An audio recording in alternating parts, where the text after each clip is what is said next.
Welcome Tributes to JabberCast, a Hunger Games podcast hosted by Jabberjays.net. Today is Tuesday, December 19, 2023, and you're listening to episode 44, the Hydrophobia Games. My name is Crystal, calling in from Hawaii, and I'm joined today by Carla in Australia, Hi, everybody. Jackson in Georgia, Hey guys, what's up? and Jared in Georgia. Hey y'all. Okay, today we have a very special guest on our show, Nick Benson, who moviegoers around the world have now seen as Jessup, the male tribute from District 12 in the Hunger Games, The Ballad of Songbirds and Snakes. Welcome, Nick. Thank you. I'm so excited to be here with you guys. So we just wanted to start off by congratulating you on doing such a great job playing Jessup in Ballad, which coincidentally is out today on video on demand, Yeah. and you can purchase the movie on Vudu and watch it instantly at home. Yeah. Well, thank you. Thank you very much. I appreciate it. So we wanted to start by hearing your Hunger Games origin story, basically. We know that you were a fan before you got the role. So how did you hear about the part and how did you react to actually getting the role? So I got the audition initially through my agent, like all the other auditions I get. And well, it was funny because, I don't know if you guys know the working title for the film was Butterfly. So I got an Okay. audition for something called, yeah, it was Was Butterfly, it? yeah. So that's all I got. It said I got this audition for this movie called Butterfly. I was like, okay, cool. Um, and then I read because I auditioned for Reaper and Jessup, and Oh, okay. so it had their names, and then for Jessup it said like he works in the coal mines, protective of Lucy, and I was like, wait a minute, what is Oh this? man. This It's like, sounds that sounds familiar. familiar. Um, Oh man. and then just I did a little more research, and I was like, oh gosh, this is the Hunger Games. And then it was funny because I helped my friend audition for Janus the week before. Um, Oh my gosh. Wow. yeah, so like all Yeah. my friends were getting auditions. We were like, oh, okay, this is what this is. But I just sent in my self tapes for those. I didn't hear back for a month, which I mean, which happens with most auditions. So I really wasn't expecting too much. I was like, oh, okay, it was the Hunger Games. Like, what are the odds? And then a month later, they're like, oh, hey, we want to call you back for Jessup. And I was like, oh, awesome, okay. Because I'd honestly forgot about it. And then so I did my callback on Zoom with Francis and Nina and the casting people, and Brad was on there as well. And then uh, I just waited for a week. I kept asking my manager. I was like, "Any word? Like, what's the deal?" And they're like, "You're still in it." I'm like, "Okay, this is awesome." And then a week later, my manager told me that I got it, and it was funny because I was about to go on a plane to see my sister. And so I got the call like as I was finishing packing my bag. And then I was like, Well, because I was like, yeah, they were like, you got it. And I was like, oh my goodness. It was, yeah, I mean, it was very surreal to say the least. Just because, I have been a fan and like he's District 12 and I love District 12. And I was like, wait, this is like, is this like for real, for Yeah. real? So it was very like pinch me moment. But I went downstairs, told my parents, they were like ecstatic. They're like jumping up and down. Um, and then my sister's also a fan too, so I told her eventually, and she was like going crazy because I kept all of them updated with my audition process. Um, so yeah, just very surreal, very. I just yeah, I just wasn't expecting. It was very like out of the blue for me. So I was like, oh wow, this is like. mm, It took me a while to process it completely. Like I was sitting on the plane and like I like couldn't speak. I was just like, whoa, this is like actually like did I actually get this part? So it was very cool. It sounds like a lot of the other tributes were also fans as well, so Mhm. it must have been something that you guys could relate to when you guys met each other, Yeah, yeah. no, for sure. Because a lot of us, are kind of the same age, so we all grew up with the Hunger Games, a lot of us, and watching the trilogy or read the books, or there are varying levels of interest, but everybody knew, or at least had seen the movies before. So uh, I think that was definitely something. At least when we all got there, again, we all kind of like we were in the arena. We were like, oh wow, like we're actually in the Hunger Games right now. Like we just kind of kept talking mm, about it. I remember I was talking about it with Jerome, who plays Marcus. But we were sitting there when we were like taking the first walk around the arena set in Poland, and we were like, okay, wow, this is this is the real deal. Like we're actually here right now. Like we just we had to keep reminding ourselves, that we were here in this movie. It was crazy. So speaking of that, you guys filmed the arena scenes first, right? So tell us what that was like, and like, how do you get into the mindset of a character that is just living in fear Mm. constantly, basically? Well, I mean, I think honestly shooting the arena stuff first helped. Just get into the circumstances, like, and like the story and the world of Panem. Like, I think it helped just because we were thrown like straight into it. So like, I don't know, it really like created the feel of like the whole Hunger Games, like dystopian, like reality. Like, I don't think it was too hard to get into that, just because we had to just start it straight away. Like, there wasn't any like lead up. We didn't have to be like, okay, this is we're about to shoot the arena stuff. Like, we got there, we started fight training. We started stunt training immediately. Mm. So for 2 weeks in Berlin. So uh, I think because of that, it was like nice to start with some momentum.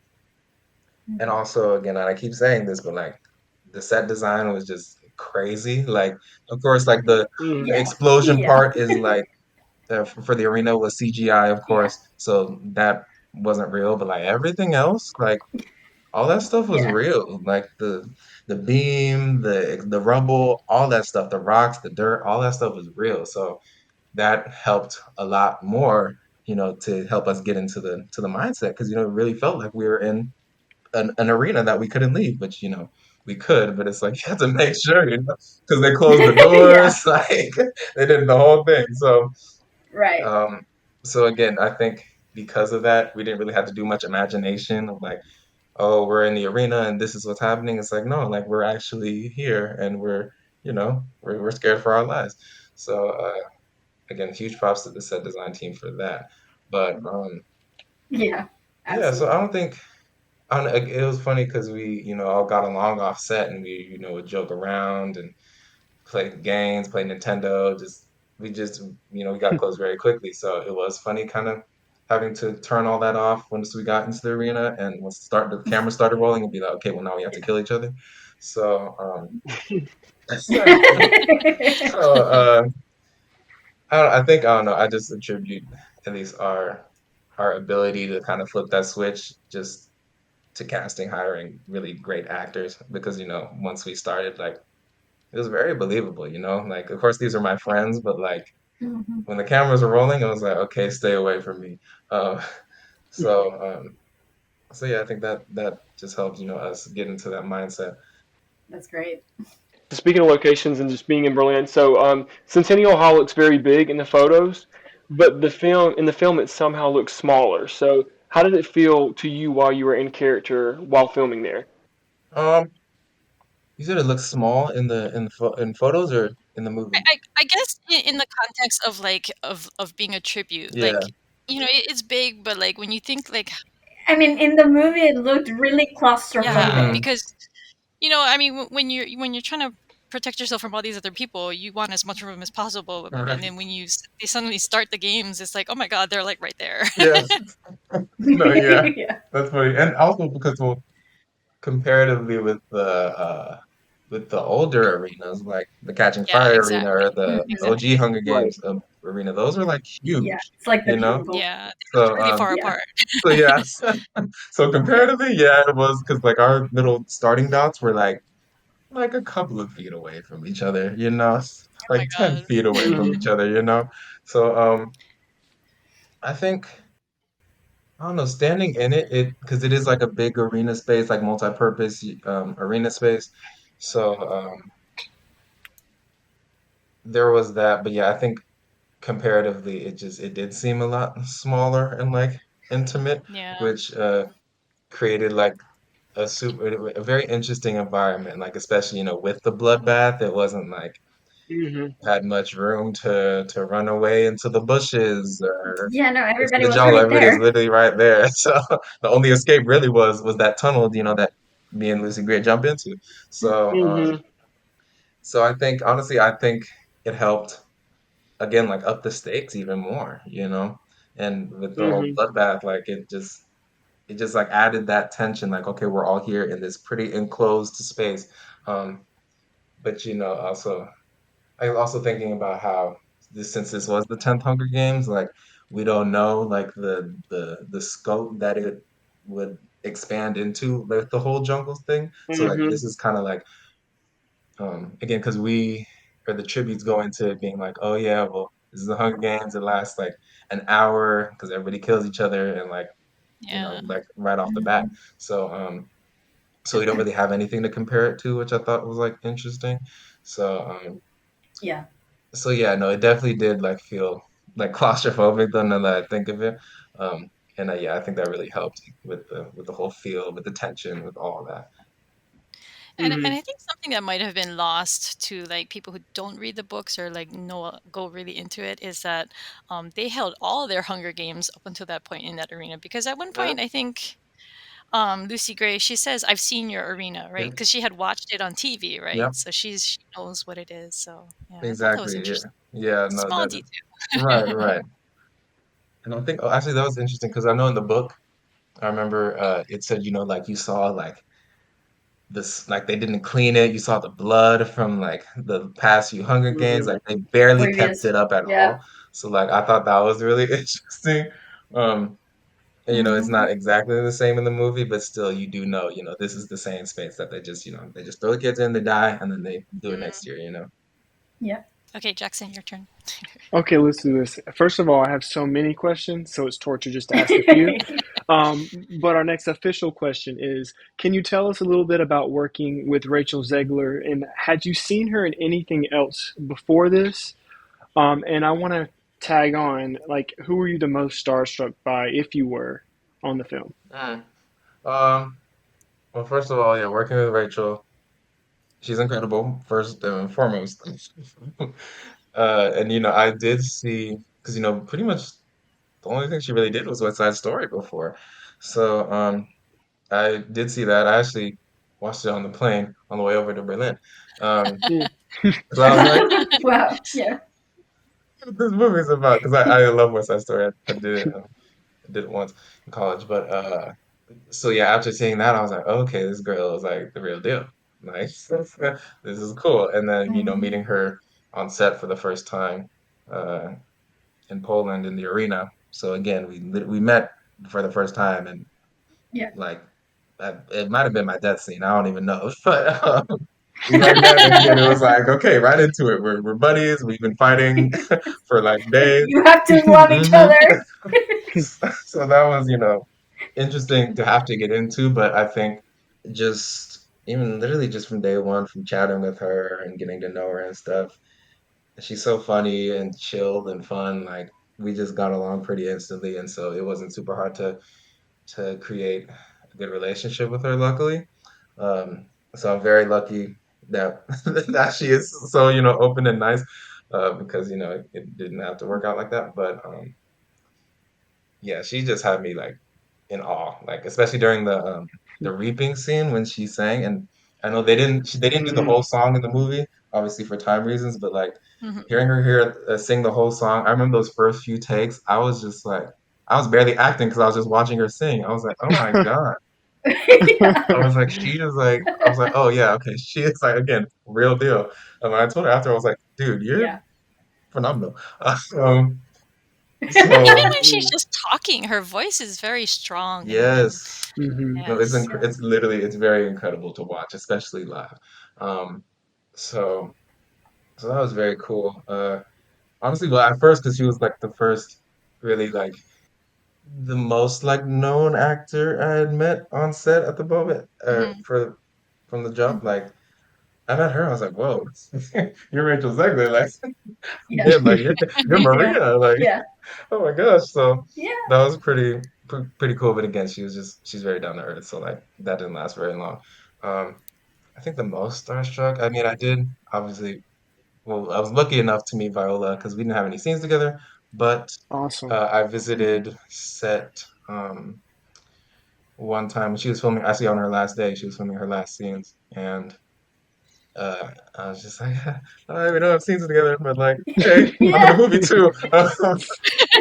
And so I mean, obviously it's you got Viola Davis, so how can you not be starstruck? Mm, Right. Um, right, she right. was probably the most, at least in terms of like starstruck moment. I was like, hey, um, so that was Yeah, I very met her cool. once and she has a very strong presence in person. But like also very Yeah. gentle and like Yeah. I always forget like she's just like a mother who likes to act, Mm, which is like so cool.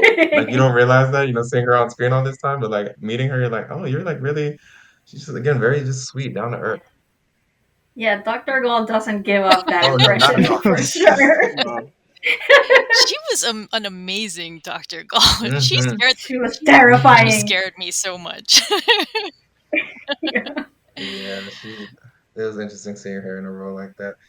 Okay, so our next question is a small question, but so was the enjoy the show voice that played during entry into the arena, was that actually playing while you were filming or was that added in post? Yes, that was added in post. When we were shooting, Okay. we had Chris, our first AD. Every time we'd walk through, it was his voice on the mic, on the god mic, being like, "Enjoy the show." That's Oh, funny. Yeah, just obviously, so we that's have so the funny. audio cue, but Mm. yeah, it was just him on the Mhm. mic. Just enjoy the show, enjoy the show, enjoy the show. So the first time you heard that actual voice was when you saw the movie then. Yep, exactly. Yeah. So yeah, that was funny. Yes, also shout out to Chris. Awesome first AD. He's so cool. Yeah. So, did you do any research into how people with hydrophobia like behave? Yes. Actually, well, because we didn't have necessarily like a movement coach per se. It was all, I mean, we had stunt people who helped us, stunt coordinators, fight coordinators, to help us do all that stuff. But in terms of all my rabies hydrophobia stuff, like I just like did a deep dive on YouTube and Mm. looked Yeah. at people with rabies. Sounds Makes scary. sense. Um, Wow. and Yeah. that was I mean, it was definitely eye-opening because you know about rabies, of course, you hear about it, but like until you see it, you're like, oh my gosh, like you really don't want to mess with Yeah. this. Like seeing it was seeing like there were videos of like kids who had it Mm. and like people like offering them water while they're being held, and it's literally them like screaming, like backing Oh up my from the god. water. Yeah, it's That's terrifying. so It's sad. really sad. Like, oh, and yeah, seeing the kids, I was just like, oh my gosh, this is like it's like so real. Like you don't know like what it's like until you see something like that, and knowing how brutal it is. Like it almost turns you like into a zombie. So Hmm. so Yeah. yeah, so watching a lot of YouTube videos, that's how I did most of my research to really get into that and see what it was really like. I think that's actually very brave. I just want to comment because Yeah. like I wouldn't want to see it. Like Hmm. I can read it in books, but seeing it is really Yeah, hard, I would imagine. yeah, So kudos to you. yeah. Right. I remember seeing in the movie when I was watching your scenes, I was wondering how you were going to do this because I feel like, you mentioned zombie, and I felt like it would have been easy to kind of just plunge headlong into zombie, but you didn't. Like, I felt like you kept your humanity, and I was like, oh, wow, because it's like even more heart wrenching because you were kind of a person, kind of losing yourself, and I thought you played it really smart. So I thought that was excellent. So I was worried about it because I knew it would be difficult. Yeah. So Well, thank you very it was much. great. But I think especially just because also how the script was written and then the book, like, it's not he doesn't like plunge into it automatically, Right, which is right. helpful. Um, and they had some stage directions in the script that kind of was like, okay, like he's slowly making his descent, like, okay, he's a Mhm. little out of it, or like stuff like that. But, you know, uh I guess a lot of the choices I ended up making because we did shoot out of order, so uh, I had to figure out like how rabid I was exactly at which Right, stage. Um, right. so Yeah. um, so yeah, just having to navigate that was pretty fun. But So you had to handle that on your own? You didn't have like a script supervisor to like help you with that or No, no, that was I just went through the script. I like was like, okay, this is what stage I'm at here, stage I'm Right. at here, so I could just look at that before shooting the scene and be like, all right, these are like my symptoms, like stuff like that. Honestly, if you ever get to play a Yeah. sick That's person, it's awesome. really interesting, you know?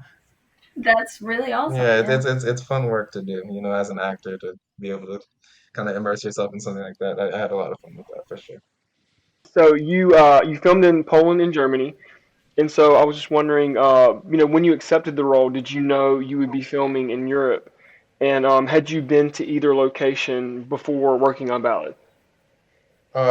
So yes, at first when you got the audition, like usually when they send you most auditions, they're like, "Oh, it's filming here and here." So I saw it said Poland and Germany. I was like, "Oh wow, okay, fancy."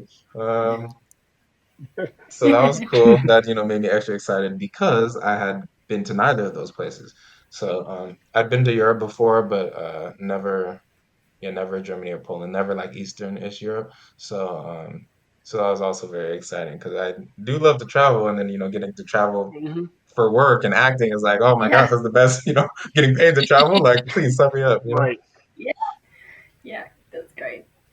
So, my next question, you kind of touched on this already. It's asking what was your favorite set, but I have to cheat again. I'm going to tag on an extra question. So, what was your favorite set, and did you film any scenes that didn't make the final cut? Nah, that is a good question. My favorite location, other than the arena, because the arena was awesome. Well, I don't know. It's hard to choose, but the zoo is pretty cool, just because again, from a set design standpoint, they built that in a parking lot. Um, Oh, weird. which Oh, you never would cool. have guessed. Everything else, like if you went behind Right. those rocks in the No. back, it's like all scaffolding, like it's Hmm. completely, they just built it from scratch. So that I think from a set design standpoint, I was like, That's really wow, this is crazy. You never guess. And Yeah. it felt again very real because you had the bars there, and I was like we had to get in and out by there were like two or three bars that they could take out, and so they just take those out. We get out of the cage, go chill for a second, and then we had to go back. We'd go in, and then they cage us back up. So, um, Wow. Hmm. so again, felt very real. That's really I think one of my other favorite locations, close second, honorable mention would be the short scene that they have. I think it's supposed to be Heaven's B Hall, but where we're like chained up, and they're like it's right before the explosion, before we tour the arena. Um, but that it was the monument, the monument of the Battle of Nations, I believe it's called. That was in Mhm. Leipzig, also in Germany. Oh, So that was like a couple yeah. hours out from Berlin. So we only spent a couple days there. Um, but because there were only a couple of scenes, but there, I don't know if you see, but in the movie, there's like these huge statues, inside and outside of them. Those were all real, so they were like these giant Oh, Oh, wow. statues, cool. like we were sitting at, Wow. their feet. Um, and I was like, this is like, I mean, it looks like, something from like a movie set, Amazing. but it was really cool to be like, Yeah. you're like, oh, this isn't just for the movie? I guess that's Yeah. Yeah, I guess that's why. why they took people that Yeah. far to go film there for Yeah. a couple days. Yes. Yeah. So yeah, just the architecture and the sculptures there were very, very cool. So I love that location as well. So, as a fan and a cast member, it must have been such an experience for you to finally see yourself in the movie when you got to see it for the first time. What was one of your favorite scenes watching the movie, like as a fan? Um, I think one of my favorites probably is the bloodbath at the beginning. Probably, well, again, just because I love the arena. Also, the way they filmed it was super cool, and unlike any of the other Mhm. movies, so I really liked how different it was. Um, and Hmm. I think it did a really good job at immersing you into the games. Like, you were there with Lucy, like evading these spears and knives and tridents and stuff. So that was a very cool scene.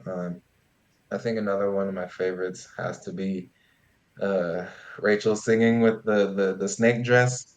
Oh my God. Yeah. The first time I saw that, because I Mm. wasn't there that day. Because I think that was also one of the first things she filmed, but I was just like chills. Like, it was incredible. Hmm. Um, Yeah. uh, Yeah. so that definitely is also one of my favorite moments of many, because there's a lot, but yeah. Can I just ask about? about like the cast? Like, are you still hang out with them? Still have like a group chat or something? I don't know. Um, well, so I'm in LA. A lot of the cast is not in LA, surprisingly. Like a lot of them are in New York, Germany, and the UK. So if people do come to LA, I definitely see them. They usually let me know. I'm like, oh my gosh, yes, we're hanging out immediately. Um, Yeah. uh, but yeah, I still, keep in touch with a lot of them. I'm super Felix Raven still, Amir Hussein. He's like, we got super, super close, so I still talk to him a bunch. Um, but yeah, I mean, we spent so much time with each other, so it's hard not to get like super close with all these people. But yeah, like, Hmm. I mean, if more people were around, I would hang out with them. But like, I hang out with Luna sometimes, who plays Dill, because she's one of the few in LA. So I'll go, Oh, yeah, I'll go hang out with her and yeah, her mom, because all the yeah, stepmoms were there for a long time. We all got very close. They're the yeah. best. They were like our moms abroad. It was so cute. Um, Hmm. Yeah. So but how long were you filming for the movie in total? we got there, the tributes at least, and then Tom and Josh got there June 20th, and then the we wrapped November 5th. And I was there Ooh, Wow. the whole wow. time because they didn't fly the Americans back just because it was too much back and forth.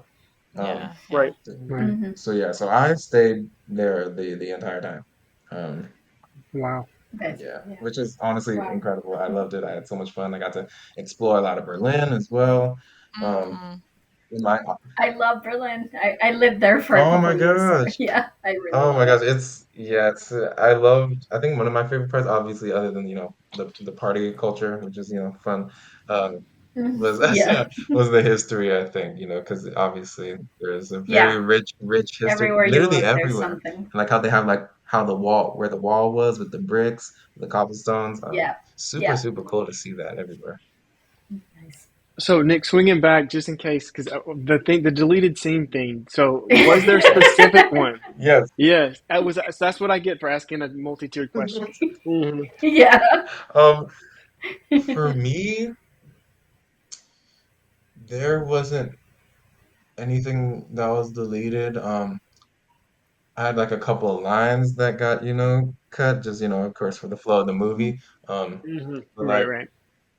pretty much like all the scenes that I appeared in were there, other than, small little Gotcha. inserts or something like that. But like pretty much most Hmm. of my lines were in it.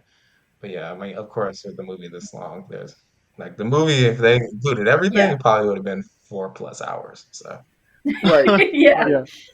I mean, we wouldn't mind, oh, of but course, me neither. yeah. I would have been sad, but Yeah. I mean, there are rumors of a 4-hour version, right? And I know lots it's lots out of there. fans are It's like, Yeah. out there. We gotta push for it, Right. guys. we want it, we want it. Okay, so how about you tell us what's coming up next for you? Sure. Well, for now, I mean, obviously, just getting out of the strike, there wasn't a lot of stuff going on. So, Hmm. Right. yeah, so it was an interesting time that the movie came out. But right now, I'm just looking for that next project. I'm auditioning. I'm uh, doing some cool stuff, of course, but just waiting for the right one to land, and I'm excited to see what's next. That's great. Well, I mean, thank you so much for your time, Nick. It was Of such a pleasure course. Yeah. speaking with you today. Thank you, guys. As a reminder to our listeners, you can catch Nick as Jessup in the Hunger Games: Ballads of Songbirds and Snakes in theaters or at home on Vudu. Okay, thank you. Awesome. Thank you guys so much. You guys All are right. so cool. Thank Yeah. you, Thank you. Nick. Thank you for coming. Nice to meet you guys. Thank you for joining us for another episode of JabberCast. If you're enjoying our podcast, tell other Hunger Games fans that they can find us at Jabberjays.net and leave us a review on your podcasting platform of choice. You can join the Jabberjays Discord server by going to youburnwith.us/JJDiscord and following the invite link to join discussions with other fans. And you can follow us on Instagram at Jabberjays.net. Thanks, everyone. Bye. Bye, Bye. guys.